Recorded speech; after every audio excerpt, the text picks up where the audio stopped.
Dr. Andes Haji Muhammad Hatta lahir dengan Muhammad Attar di Fort de Kock, Sumatera Barat, Hindia Belanda, pada 12 Agustus 1902.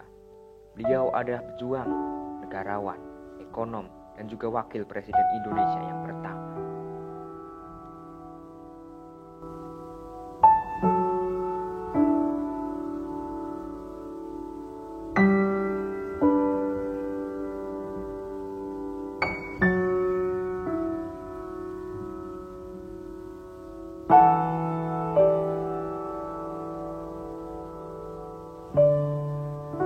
Diaman sederhana, tepatnya di Jalan Soekarno-Hatta nomor 37. Disinilah potret kehidupan masa kecil Bung Hatta dimulai. Tempat dengan ukuran tak lebih dari 9 kali 5 meter persegi ini, beliau tinggal bersama dengan keluarga.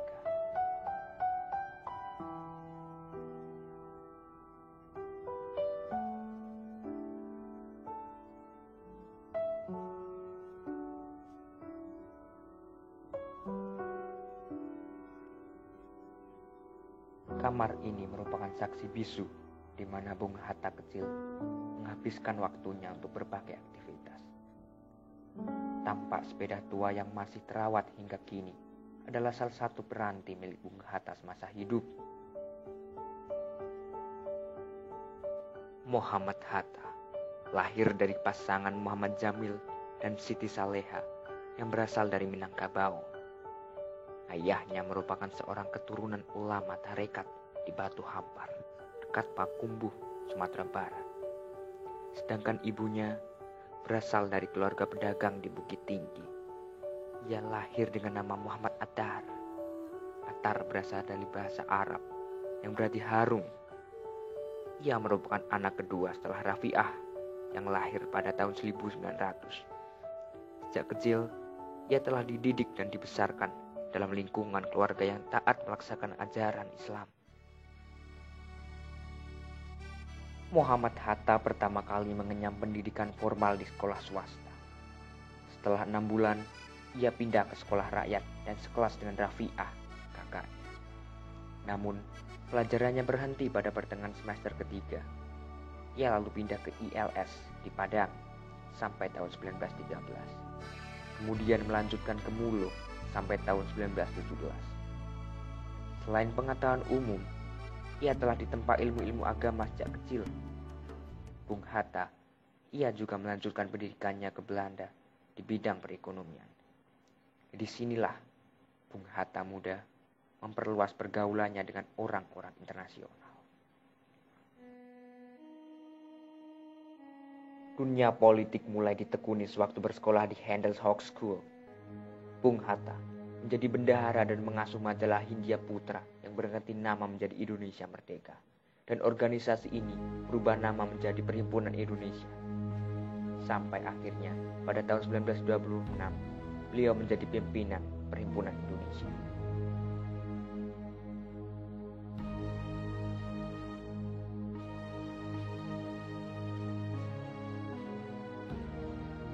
Sekembalinya ia dari Belanda, ia ditawarkan untuk menjadi anggota parlemen Belanda.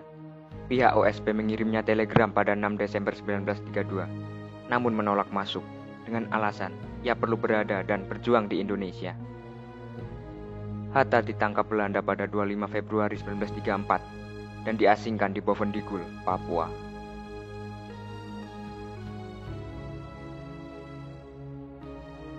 Setelah itu ke Banda Neira. Baik di Digul maupun Banda Neira, ia banyak menulis di koran-koran Jakarta.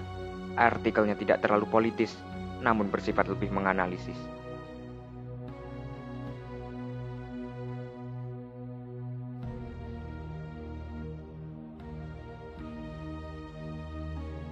Muhammad Hatta tergabung dengan Panitia 9. Beliau bersama ke-8 rekannya menyusun segala yang menyangkut persiapan kemerdekaan Indonesia.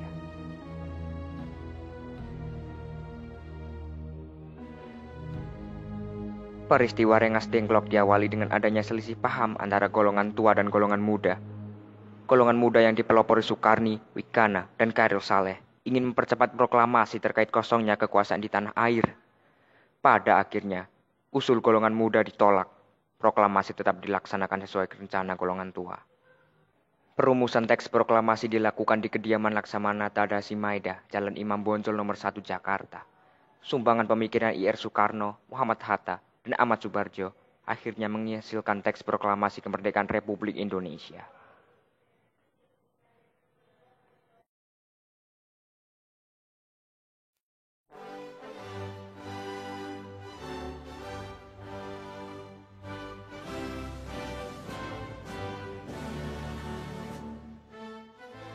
Proklamasi. Kami, bangsa Indonesia, dengan ini menyatakan kemerdekaan Indonesia.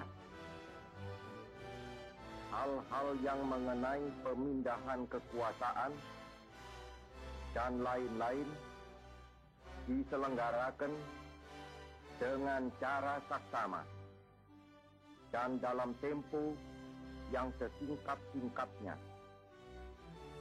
Jakarta, 17 Agustus 1945, atas nama bangsa Indonesia, Soekarno, Hatta.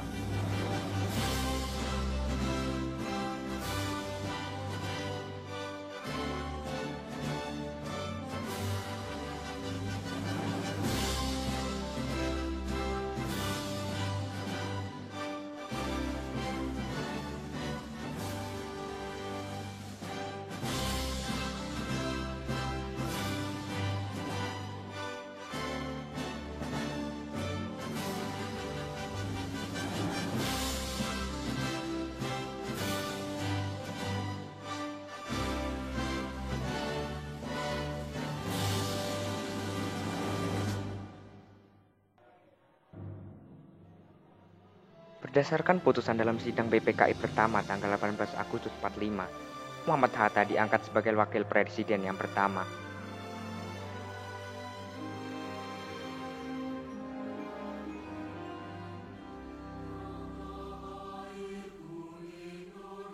Muhammad Hatta menikah dengan Rahmi Hatta pada tanggal 8 November 1945. Dengan Rahmi, Bung Hatta dikaruniai 3 orang anak, yaitu Myutea Farida Hatta, Kemala Rabi'ah Hatta, dan Halida Nuriyah Hatta.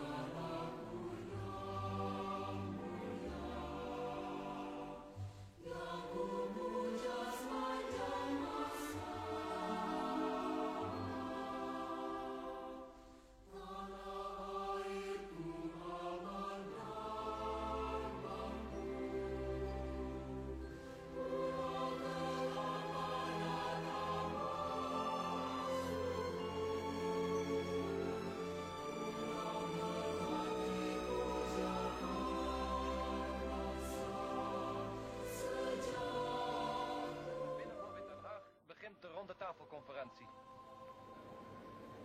Minister-president Drees opent de plechtige bijeenkomst met een reden waarin hij onder andere zegt: wanneer de conferentie leidt tot bevredigende overeenstemming, gevolgd door praktische verwerkelijking van de gestelde doeleinden, dan wordt de deur geopend naar een onafhankelijk en soeverein Indonesisch volksbestaan en naar een samengaan van beide volkeren op de basis van vrijheid en vriendschap.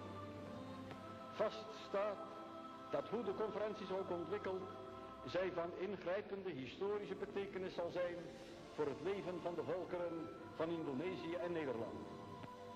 Wij houden deze conferentie voor het oog van de wereld en wij zullen moeten beseffen dat de waardering die onze volkeren in de wereld zullen genieten mede afhankelijk zijn van de wijze waarop wij deze onderhandelingen voeren. Onder het uitspreken van de wens dat deze conferentie mogen strekken tot eer en tot zegen voor Indonesië en Nederland en het uitgangspunt mogen blijken van een nieuwe ontwikkeling waarin op het verbreken der oude verhoudingen een vrije en voor beide volkeren vruchtbare samenwerking mogen volgen, verklaar ik thans de ronde tafelconferentie geopend. Dan spreekt de voorzitter van de Republikeinse delegatie, minister-president Muhammad Hatta. 4 tahun lamanya rakyat kita timbal balik hidup dalam persengketaan dengan merasa dendam dalam hati. De heer Hatta zegt onder meer: laat ons thans na een strijd van 4 jaren een nieuwe geschiedenis aanvangen, gegrondvest op vrede en samenwerking. De volkeren van Indonesië en Nederland beide zullen er wel bij varen en het nageslacht zal ons dankbaar zijn. Bangsa Indonesia dan bangsa Belanda kedua-duanya akan memperoleh bahagianya. Anak cucu kita, angkatan kemudian akan berterima kasih pada kita. Moga-moga Tuhan Yang Maha Kuasa memberkati pekerjaan kita pada konferensi Meja Bundar ini. Sekianlah dan terima kasih. Vervolgens is het woord aan de voorzitter van de BFO, Sultan Hamid II van Pontianak. Pada kami adalah kemauan yang luhur untuk menjaga pelihara agar dalam negara muda yang berdaulat harus ada hukum dan ketertiban dan harus menjadi tempat bagi setiap orang tak memandang bangsa atau agamanya. De sultan zegt onder andere, wij willen vereend met inspanning van al onze krachten een goed georganiseerde rechtsstaat opbouwen die een waardig lid zal zijn van de volkerengemeenschap. Wij willen en wij zullen dit zelf doen en wij zullen hierin slagen. Kami mau dan kami akan melakukannya sendiri dan kami akan mencapainya. De voorzitter van de Nederlandse delegatie, minister van Maarseveen. Sinds Nederland bij de overeenkomst van Linggadjati zich bereid verklaarde de soevereiniteit over Indonesië en de Verenigde Staten van Indonesië over te dragen, heeft het die bereidheid ook in zijn grondwet verankerd. Die overdracht zal, als ze eenmaal heeft plaatsgehad, nimmer weer teniet gedaan kunnen worden. Elke gedachte dat de soevereiniteit nog ooit tot Nederland zou terugkeren, is uitgesloten. Het vrijheidsideaal van de Indonesische volkeren zal dus, voor zover het van Nederland afhangt, onherroepelijk verwezenlijkt worden. Ten slotte spreekt nog de heer Critchley, die namens de Commissie der Verenigde Naties voor Indonesië gelukwensen aanbiedt ter gelegenheid van de opening der conferentie. Mr. Chairman, on behalf of the members of the United Nations Commission for Indonesia, I should like to add our felicitations on this historic occasion. The opening of a conference dedicated to transferring sovereignty to some 70 million people and to establishing what will be a new and I am convinced happy relationship between the peoples of the Netherlands and of Indonesia. Na de reden van de heer Critchley hebben de gedelegeerden...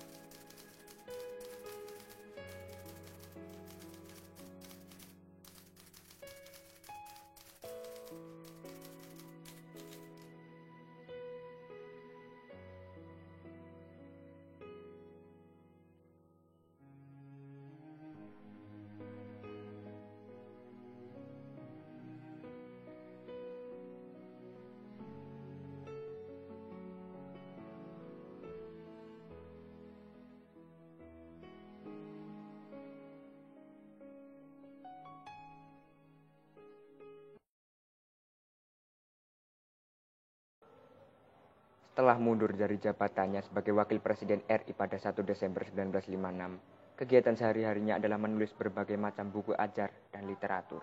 Halidah Hatta masih merawat dengan baik ruang kerja ayahnya. Putri bungsu proklamator ini berusia 6 bulan saat Bung Hatta menulis surat pengunduran diri sebagai Wakil Presiden. Tapi dari setidaknya 10.000 koleksi buku ini, Halidah menyelami relung-relung pemikiran sang ayah.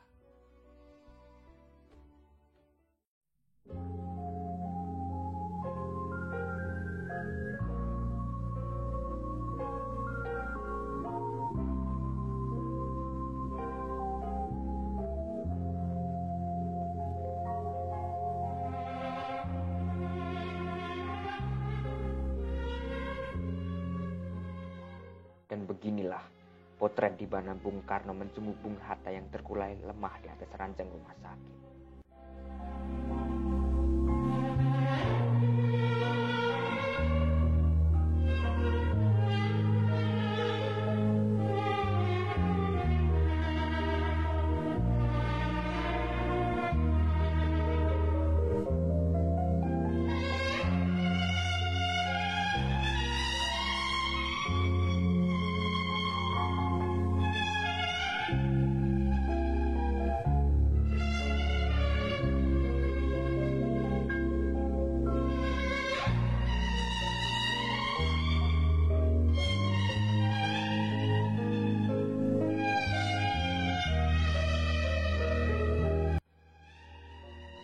Pada tahun 1953, beliau diangkat sebagai Bapak Koperasi Indonesia. Hasil dari kinerjanya mengusut korupsi 1970 silam, beliau mendapat Bung Hatta Anti-Corruption Award. Pemerintah secara resmi memberikan gelar pahlawan proklamator kepada Bung Hatta pada 23 Oktober 1986 bersama dengan mendiang Bung Karno. Pada 7 November 2012, Bung Hatta secara resmi bersama dengan Bung Karno ditetapkan sebagai pahlawan nasional.